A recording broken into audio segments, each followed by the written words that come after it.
those of us who is older, today is Spy Wednesday, don't forget. The main character in today's gospel is Judas Iscariot. I wonder how Jesus felt when one of his disciples, one of his friends, betrayed him, turned his back on him and walked away. How many people have had that, where they think that they have a good friend or somebody who has their back, as we would say, and just walks away? In fact, in this case, betrays him fully. It must have been devastating for Jesus, knowing that Judas was going to do it, but it still must have been devastating. When people are mistreated and when they're betrayed, it really hurts very deeply, because then we begin to wonder, who can we trust? Who can I tell? Who I know will stand by me in my time of need? You know, Judas is that person who turns his back on his friend. You know, there's other things about Judas too.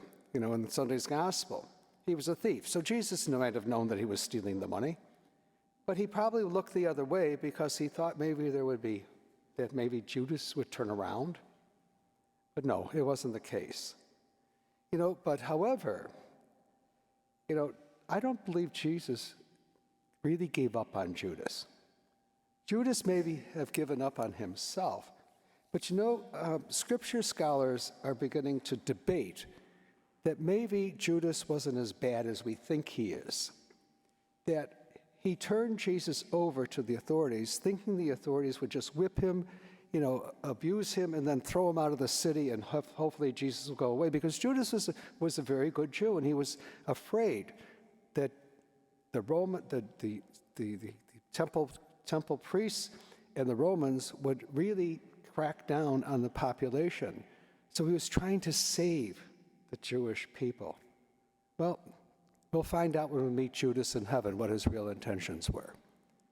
But you know what?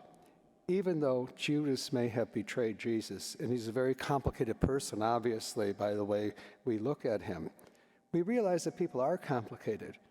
And we wonder sometimes what their motives are when they do things. You know, if somebody's betrayed us, maybe it still hurts. And we are betrayed.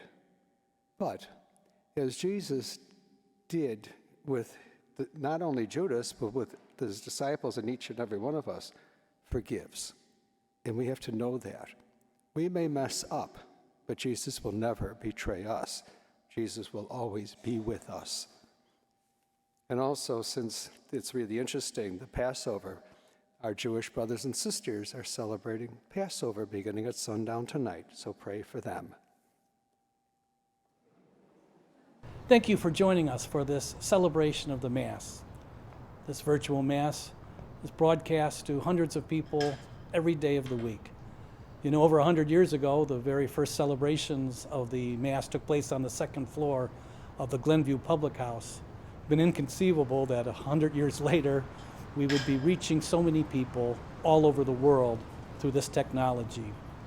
If you'd like to support the ongoing broadcasts of OLPH's Masses, please go to our website, go to Give Central, and you'd be able to support the ongoing outreach of this virtual ministry. Thank you for your support. Most of all, thank you for joining us in prayer. God bless you.